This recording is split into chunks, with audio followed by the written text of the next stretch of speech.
Hi, welcome to Dixy Storytime World. The evil ones attacked from the north, and the unprepared underlings cried for help. As war spread, nobody important, yep, that's his name, came up with a wild plan to stop them. Will it work?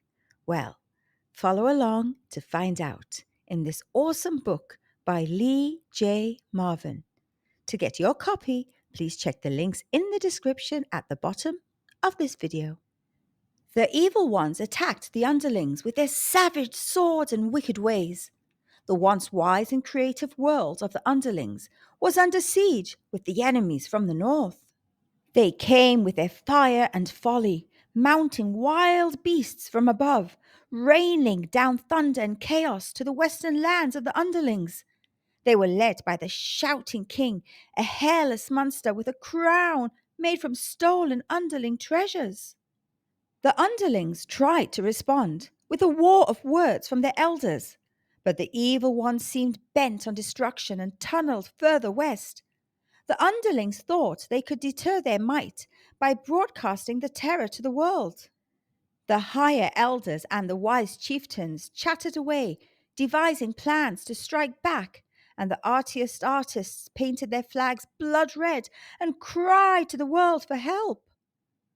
As the war grew and grew, and the innocent underlings watched in horror, their northern lands were covered in flame, and terror and fear overcame them. Most of the regular underlings went from confused to angry and cried out for the war to end. However, one particular underling by the name of Nobody Important, yes, that was his actual name, came up with the most surprising and unrealistic plan to stop the war and bring peace to the world again. Nobody Important was nothing special. He was overly average and exceptionally ordinary, and was never really noticed until he changed the entire world forever. He was the most famous underling for being unknown and unheard of, until, of course, he stopped the war.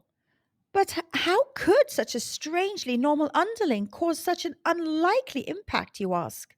Surely the higher elder underlings and the wise chieftains would be the ones to bring peace, with their cunning crafts crashing over the evil ones.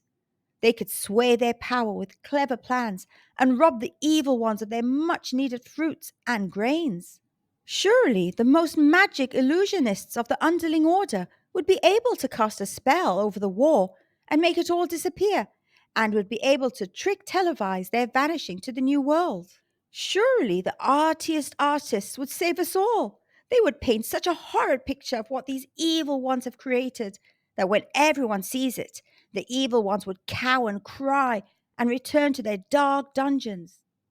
But no, the higher elder underlings and the wise chieftains only made the evil ones more ferocious, that their hungry warriors struck them with might, and they tore through their farms, stuffing their mouths with their berries and wheat. The most magic illusionists failed too, angering the evil ones with their not so terrifying televised spells.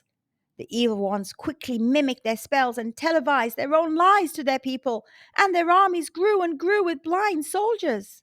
And even the artiest of artists could not save us, as the evil ones spawned their own painters and sculptors in faraway darkness. They erected statues of their masters and painted magnificent murals of their conquests, as more of their people grew to believe their plight. So our last hope was Nobody Important. He was just an uncomplicated underling that nobody really knew too well.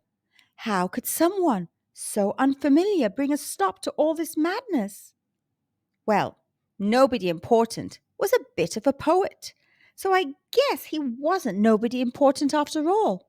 He could also sing his words with such sweetness, even the darkest tombs in the far reaches of the evil dungeons were lit when he spoke. He appeared in front of all the evil ones, and the entire army held up their swords and listened.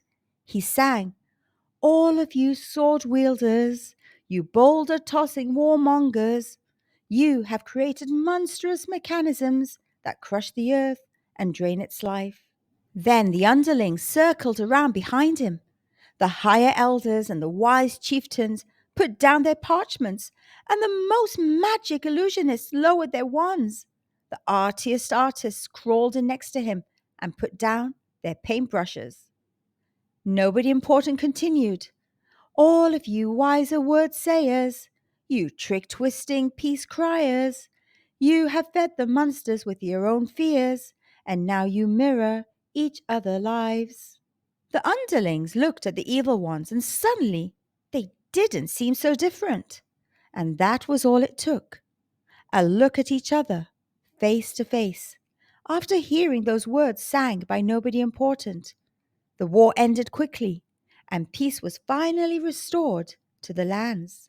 The underlings went on with all their underlinging business, and the evil ones became less evil.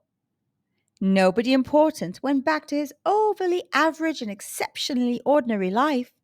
His face was soon forgotten, but his words forever remembered.